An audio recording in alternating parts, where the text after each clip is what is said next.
Hello everyone, आज हम इस वीडियो में जावा मिलिया इस्लामिया के एडमिशन्स के फॉर्मेलिटीज या पॉलिसीज़ के बारे में बात करेंगे। आपको सिंपली गूगल पे जाना है, सर्च कर लेना है JMICUE। जैसे जब सर्च करेंगे तो इस तरीके का आइकन आएगा, इस पर सिंपली क्लिक कर देना। हालांकि इस पर वीडियो मैंने बनाया था, लेकिन उसमें बहुत सारे स्टूडेंट्स के क्वेरी आ रहे थे, तो अगेन उस पर मुझे वीडियो बनाना पड़ रहा है। आपको स्क्रॉल करते हुए नीचे आना है और यहाँ पे आने के बाद आपको ये जावा मिलिया इस्लामिया का यूनिवर्सिटी का प्रॉस्पेक्टस दिख जाएगा। आपको इस पर सिंपली क्लिक कर लेना है। इस पर क्लिक करने के बाद सिंपली इसको आप डाउनलोड कर लेंगे, या आप जैसे ही जब इस पर क्लिक करेंगे तो ये डाउनलोड होना शुरू हो जाएगा। आप इसको डाउनलोड कर लेंगे। उससे पहले थोड़ा मैं आपको एक सेकंड।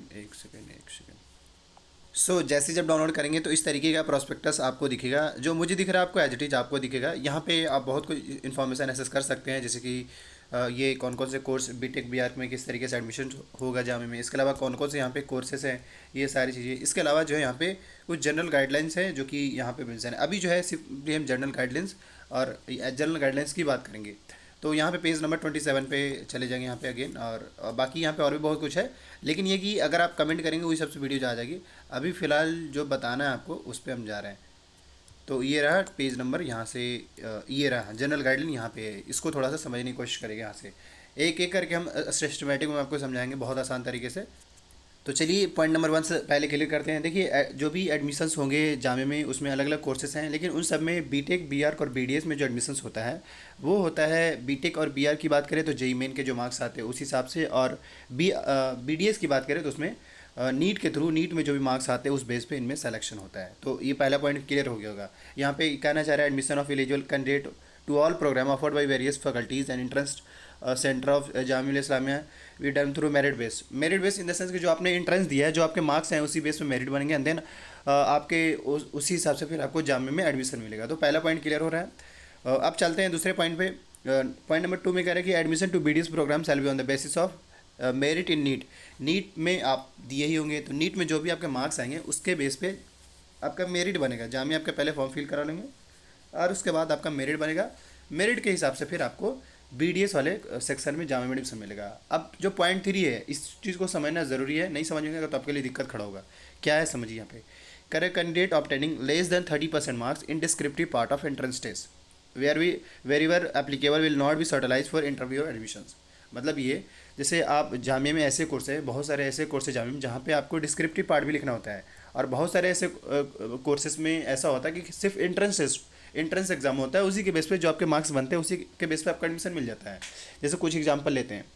आपको अगर जामिया के बीए पॉलिटिकल साइंस, बीबीए और बीकॉम्स, बीएलएलबी, इसके अलावा बीए हिस्ट्री हो गया, ज्योग्राफी हो गया, साइकोलॉजी हो गया, ये जो 4-5 पेपर का नाम लिया, इन सब में सिर्फ एमसीक्यू पूछा जाता है। क्या? सिर्फ एमसीक्यू, और जो आपके मार्क्स आते हैं उसी के बेस पे आपको एडमिशन मिल जाता है। लेकिन इसके अलावा जैसे कि कोई student B honours Urdu, English, Sanskrit, Persian, इसके अलावा और भी लैंग्वेज के कोर्स हो गए, और भी ऐसे कोर्स हैं जैसे कि आपके होटल मैनेजमेंट का। उसमें क्या है कि कुछ डिस्क्रिप्टिव पार्ट भी है, डिस्क्रिप्टिव पार्ट नहीं बल्कि उसमें सिंपली एमसीक्यू के साथ साथ इंटरव्यू का सीन है। तो अभी अगर हम बात करें, इसमें कह रहे हैं 30% वाला जो सीन है मैं आपको क्लियर कर दूँ। पीजी कोर्स में जामिया में जितने भी पीजी कोर्स है, ऑलमोस्ट इन सब में पीजी कोर्स में एमसीक्यू के साथ साथ आपको थ्योरी भी लिखना होता है। मतलब ये कि 40 मार्क्स का एमसीक्यू पूछेगा और 60 मार्क्स का आपका थ्योरी रहेगा। तो थ्योरी में इन द सेंस कि आपको जो भी क्वेश्चंस रहेंगे उसको लिख करके आंसर करना पड़ेगा। ये मैं किसके लिए बात कर रहा हूँ? पीजी का। यूजी के बहुत कम ऐसे कोर्स है जहाँ पे लिखना होता है। हाँ, B honours, Persian, Islamic studies, English, इन सब में लिखना होता है। उसमें भी सेम सीन है। मतलब 40 मार्क्स का आपका एमसीक्यू हो गया और 60 मार्क्स का आपका थ्योरी हो गया। पहले तो यही समझिए ना कि किस कोर्स में थ्योरी का सीन है, किस में नहीं है। तो अगर वो समझेंगे तो सारे कन्फ्यूजन क्लियर हो जाएंगे। मतलब फिर से, जैसे मैंने पहले आपको BA political, history, geography, sociology, psychology, इन सब का नाम लिया, बीएड, बीएलएलबी का नाम लिया, इन सब में कोई जो है ये थ्योरी का सीन नहीं है। सिर्फ आपको एमसीक्यू सोल्व करना होता है, और उसके बाद जो आपके मार्क्स बनते हैं उसी हिसाब से फिर आपको एडमिशन मिलते हैं। तो चलिए, कहना क्या चाह रहा है इसमें? यही कहना चाह रहे हैं कि candidate obtaining less than 30% marks. अब मान लीजिए कि आपका डिस्क्रिप्टिव पार्ट जो है वो 60 मार्क्स का है, तो इसके 30% देख लीजिए। 30% अगर देखा जाए तो अराउंड जो है आपके, यानी कि 60 मार्क्स का अगर पेपर हो रहा है तो इसका जो 30% होगा वो अराउंड 15 से 20 मार्क्स के आसपास में होगा। मतलब इन दोनों के बीच में आएगा। तो अगर आप इतने मार्क्स मिनिमम थ्योरी वाला पार्ट में ला पाते हैं, देन आपका जो लिस्ट में नाम आता है ना, लिस्ट में जैसे बहुत सारे स्टूडेंट्स ऐसे हैं जिनका सेलेक्टेड लिस्ट में नाम आता है और कुछ का जो है वेटिंग लिस्ट में नाम आता है। तो इन दोनों में कोई भी लिस्ट में नाम आ पाएगा। अगर बाय द वे ऐसा नहीं है, मतलब मार्क्स इस सेफ एरिया में नहीं है, तो देन आपका लिस्ट में नाम ही नहीं आएगा। तो बस ये फ़र्क है यहाँ पे कि अगर बाय द वे 30% एवं मार्क्स लाते हैं तो आपका चांस रहेगा कि या तो सेलेक्टेड लिस्ट में आ जाएगा या फिर आपको या वेटिंग लिस्ट जो होता है, क्योंकि जामिया वेटिंग लिस्ट में निकालते हैं तो वेटिंग लिस्ट में भी नाम आ सकता है। अब ये इन दोनों का क्राइटेरिया बड़ा सिंपल है कि जिस बंदे को जितना ज़्यादा से ज़्यादा मार्क्स आएगा उनको पहले कंसिडर किया जाएगा, जिनका कम मार्क्स आएगा उस हिसाब से उनको कंसिडर किया जाएगा। तो इसका ये बिल्कुल भी मतलब नहीं निकलता है कि आपको 30% से एवं मार्क्स ला दिए तो आपका जामिया में हो गया, नहीं।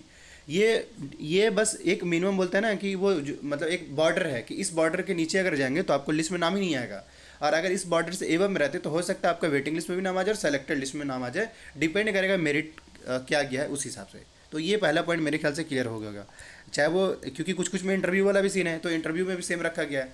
अब next, there will be negative marking of 0.25 marks. एक बात और कर दें, यूजी कोर्स जामिया का जितना भी है और पीजी कोर्स जितना भी है और जितने भी मतलब यूनिवर्सिटी लेवल पे जितने भी एग्जाम्स होते हैं जामिया का, उन सभी में जो है आपका निगेटिव मार्किंग है, उन सभी में। मतलब ऐसा नहीं कि किसी मतलब स्कूल में अगर बात करें जामिया का तो उसमें निगेटिव मार्किंग नहीं होता है, लेकिन इसके अलावा जामिया के कोई भी पेपर दे ले सब में निगेटिव मार्किंग है 0.25 मार्क्स का। मतलब अगर मान लीजिए कि 2 क्वेश्चन है, दोनों सही किए और थर्ड क्वेश्चन गलत कर दिए तो ये 2 क्वेश्चन सही में से 0.25 मार्क्स डिडक्ट हो जाएगा। तो उस हिसाब से देखा जाए तो एक मतलब 1.45 आपको मार्क्स मिलेगा, टोटल हो जाएगा।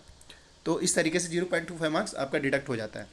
अब नेक्स्ट इसमें अगेन कह रहे हैं यहाँ पे, समझिएगा यहाँ पे कह रहे हैं कि MCQ in all programme there shall be negative marking for each wrong answer in objective type, ठीक है, इन द ऑल प्रोग्राम से candidate obtaining less than 15% in the mark in the objective type MCQ question will not be shortlisted for interview और admission. मतलब again theory वाले में इन्होंने 30% रखा है और MCQ वाले सेक्शन में इन्होंने 15% रखा है। मतलब ये जैसे मान लीजिए कि आपका 100 मार्क्स का पेपर है या मान लीजिए 40 मार्क्स का ही MCQ है, क्योंकि जैसे अगर BA इंग्लिश की बात करें, पर्शियन इस्लामिक स्टडीज इन सब का बात करें तो वहाँ पे 40 मार्क्स का MCQ रहता है और 60 मार्क्स का थ्योरी रहता है। तो अगर मान लीजिए इसमें अगर पेपर दे रहे हैं 40 मार्क्स का तो 40 मार्क्स में एटलीस्ट जो है आपको 15% स्कोर करना पड़ेगा। तो उस हिसाब से अगर देख लीजिए इसका कितना हो रहा है, इसका जो होगा 20, यानी कि अगर इसके हिसाब से 20 होगा वही अराउंड 15 मार्क्स के आसपास होंगे, अराउंड 15 मार्क्स या 10 to 15 मार्क्स इसके आसपास होंगे। ये अगर आप MCQ वाले सेक्शन, मतलब अगर आपका 40 मार्क्स का है तो उसमें एटलीस्ट 10 to 15 लाना है। किस लिए? ताकि आपका लिस्ट में नाम आ सके, वेटिंग लिस्ट में नाम आ सके। हाँ मिनिमम है ये, मैक्सिमम जितना लाएंगे उतना ही आपसे मैं याद रखूँ। मैं आपको ये सिंपली यही बताना चाह रहा हूँ कि ये मिनिमम स्कोर एरिया है, मैक्सिमम आप जितना लाइए। मिनिमम लाने का ये मतलब ही नहीं होता है कि अगर आप मिनिमम इतना लाते हो तो आपका नाम आ ही जाएगा, क्योंकि ऐसा हो सकता है कि मान लिया आप अगर 10-15 मार्क्स ला रहे हैं, कुछ बच्चे ऐसे हैं जो आराम से 20-25-30 ला दे रहा है, तो ऑब्वियसली पहले इनको कंसिडर किया आपको नहीं किया जाएगा। तो इसीलिए याद रखने वाली, ध्यान देने वाली बात यहाँ पे है कि ये आपको मिनिमम लिस्ट में नाम आने का है, वेटिंग लिस्ट में या ये लिस्ट में। या आपका रिजल्ट होता है मेरा रिजल्ट ही नहीं है, बहुत सारे ऐसे बंदे बोलते हैं कि मेरा रिजल्ट ही नहीं आया।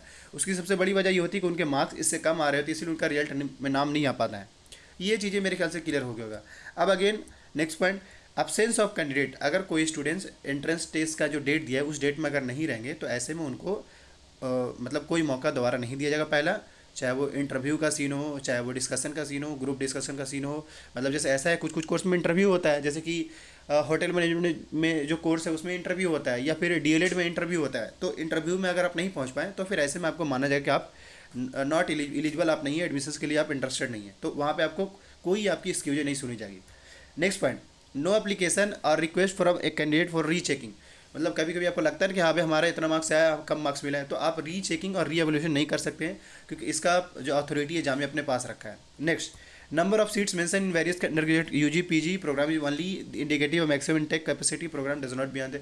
एक बात और, जो भी आपको UG PG में अब तक जो लिस्ट सीट दिखाए कि हाँ भाई पॉलिटिकल साइंस में 60 सीट्स है, हिस्ट्री में 54 है, तो ये कोई बाइंडेबल नहीं है। यूनिवर्सिटी कम बेसी कर सकता है, ज़्यादा भी थोड़ा बहुत कर सकता है, कम भी कर सकता है, ये साफ जामिया कहना चाह रहे हैं। नेक्स्ट करे, no candidate shall be entitled to claim admission as a matter of right. मतलब आप वही क्लेम नहीं कर सकते, क्योंकि ये जो है जामिया अपने पास में राइट रखा है। नेक्स्ट, यहाँ पे कह रहे हैं कि university has description to offer और not offer admission any programme selected student less than 50% total seat. चलिए कोई ज़्यादा इंपॉर्टेंट नहीं है। Admission to candidate to any programme shall be subject to clearance from the. देखिए आपका एडमिशन, भाई जब आप एंट्रेंस क्वालिफाई कर गए, आप एडमिशन भी ले लिए, लेकिन फाइनल उस दिन होगा जब आपका प्रॉक्टर ऑफिस में सारा डॉक्यूमेंट जाकर वेरीफाई होगा, देन आपका फाइनल एडमिशन होता है। ये यहाँ पे कहा रखे हैं। मतलब हो सकता है आप इनिशियली डॉक्यूमेंट्स देकर के आपका एडमिशन हो जाए, पेमेंट भी कर दें, लेकिन डॉक्यूमेंट्स अगेन वेरीफाई होता है प्रॉक्टर ऑफिस में जाकर, उसके बाद आपका फाइनल एडमिशन कंफर्म होता है, लेकिन आपको पता नहीं चल पाता है क्योंकि वो एक इंटरनल प्रोसेस होता है। हाँ, अगर बाई द वे इसलिए अगर मान ली कोई डॉक्यूमेंट में कोई इरेगुलरिटी पाया गया तो देन फिर आपको वहाँ से हटा दिया जाता है या फिर रिमूव कर दिया जाएगा। Next, verification of documents. ये तो हाँ, वेरिफिकेशन जो होगा डॉक्यूमेंट्स का, जिस भी डिपार्टमेंट आपका एडमिशन मिलता है, जैसे मान लिया अगर आप बी ए पॉलिटिकल साइंस के लेते हैं तो पॉलिटिकल साइंस का जो डीन है वहाँ जाकर आपको डॉक्यूमेंट्स वेरीफाई होगा, वही होगा, वो तो आपका आएगा ही। इसके अलावा ये करें, कोई बहुत सारे लोग बोलते हैं ना कि हाँ भाई पैसे दे दो आप हम एडमिशन करा देंगे, ये दे दो वो दे दो, यहाँ पे लिखा हुआ साफ, there is no provision of nomination on any seats by any authority of Jamia and no application request shall be entertain in this regard. मतलब बहुत बार ऐसे सुनते हुए कि भाई जामिया में इस बंदे को डायरेक्ट पैसे के बल पे हो गया, तो यहाँ पे साफ मेंशन है कि ऐसा कोई नॉमिनेशन का सी नहीं है, क्योंकि इसमें फिर वही लाइबल होंगे। अगर मान लीजिए अगर ऐसा कुछ होता है तो फिर वही लाइबल होंगे, लेकिन यहाँ पे साफ ऑफिशियली मेंशन किया हुआ है कि नहीं, ऐसा कोई किसी स्टूडेंट्स को मौका नहीं दिया जाएगा कि डायरेक्ट उसको एडमिशन मिल सके, ठीक। इसके अलावा हॉस्टल्स की कोई गारंटी नहीं, क्योंकि यहाँ पे सीट्स बहुत कम है, इसलिए हॉस्टल्स की कोई यहाँ पे गारंटी नहीं है। बाकी मैं फिर से कह दूँ, आप चाहें तो पेज नंबर 27 से 23 के बीच में खुद भी कुछ बेसिक इन्फॉर्म जानना चाहिए, नहीं जानेंगे तो दिक्कत होगा बाद में, इसलिए जरूरी है पढ़ लिया करिए। बाकी आने वाले जो भी अपडेट आता है उसको लेकर आप डिटेल रहने के लिए चैनल को सब्सक्राइब कर लिया, और अगर किसी खास टॉपिक पर वीडियो चाहिए तो कमेंट कर दीजिएगा। Thank you.